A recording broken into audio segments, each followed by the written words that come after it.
Et si je vous disais qu'il existe une sorte de clé? Une clé pour déverrouiller le cœur de n'importe quelle histoire. Une technique toute simple qui peut transformer la lecture, même la plus compliquée, en une vraie conversation avec le texte. C'est exactement ce qu'on va explorer ensemble aujourd'hui. On connaît tous cette sensation, pas vrai? On se lance dans un texte un peu complexe et on a l'impression de faire face à un véritable mur de mots. C'est intimidant, c'est dense, et franchement, on ne sait pas toujours par quel bout le prendre. On s'est tous déjà sentis un peu, ou même complètement, perdus, en essayant de s'accrocher à une intrigue ou de comprendre ce qui se passe dans la tête d'un personnage.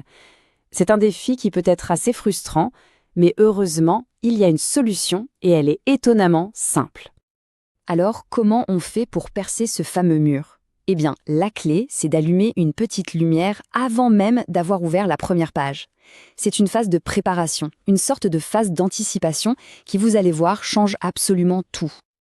Et voilà le secret, ça s'appelle la situation problème. L'idée, elle est aussi simple que puissante. Avant de plonger dans le texte, hop, on s'arrête juste un instant, on identifie le personnage principal et surtout le dilemme central, le gros choix auquel il est confronté. C'est un peu comme recevoir une carte avant de s'aventurer en territoire inconnu. J'adore cette métaphore de la lanterne, elle est parfaite. Le but, ce n'est pas du tout de tout dévoiler et de gâcher l'intrigue, non, c'est juste d'éclairer le chemin suffisamment pour ne pas trébucher dans le noir et pour mieux apprécier le voyage aux côtés des personnages. Pour bien voir à quel point cette méthode est puissante, partons ensemble au cœur d'un chef-d'œuvre, Les Misérables de Victor Hugo. Ok, voilà la situation de départ. On a Jean Valjean. Après un passé très compliqué, il a réussi à se reconstruire une vie honorable sous une autre identité, celle de Monsieur Madeleine. En apparence, tout va pour le mieux. Et là, c'est le grain de sable qui vient tout gripper. Un homme, un innocent, est sur le point de payer pour les crimes passés de Jean Valjean. L'info lui arrive aux oreilles, et soudain, tout son monde bascule.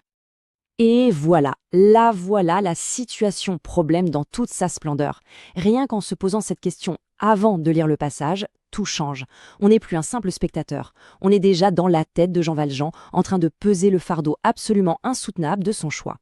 On sent bien que c'est puissant, n'est-ce pas? Mais alors, concrètement, qu'est-ce que ça apporte vraiment à la lecture, cette préparation? Quels sont les bénéfices cachés de cette fameuse anticipation? En fait, cette méthode agit en 3 temps. D'abord, elle éveille notre curiosité. Mais qu'est-ce qu'il va faire? Ensuite, elle nous engage activement. Elle nous pousse à faire nos propres hypothèses. Et enfin, et c'est le plus important, elle nous donne les clés pour ressentir pleinement les émotions du personnage et pour saisir la portée de ses actions.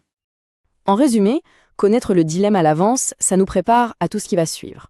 Chaque choix, chaque hésitation du personnage, tout résonne beaucoup plus fort. On ne fait plus que lire une histoire, on la vit vraiment de l'intérieur. Bon, la grande question maintenant, c'est comment est-ce qu'on peut appliquer cette technique à n'importe quelle lecture ou même à n'importe quel film? En fait, c'est très simple. C'est aussi simple que ça. Pour n'importe quel livre, n'importe quel film, il suffit de prendre un petit instant pour identifier le protagoniste, de cerner le problème central qui lui tombe dessus et de formuler ça comme un dilemme, un choix crucial. Et c'est là que réside toute la magie de la chose. Ce n'est pas juste une petite astuce de lecture, c'est une porte d'entrée vers l'empathie. C'est une façon de se connecter très intimement au récit en se posant cette question fondamentale. Et moi, à sa place, qu'est-ce que je ferais? Finalement, cette simple phase d'anticipation, c'est une invitation à lire différemment, à lire plus profondément. La question, ce n'est donc pas de savoir si ça fonctionne, mais plutôt, quelle sera la prochaine histoire qu'on choisira d'éliminer.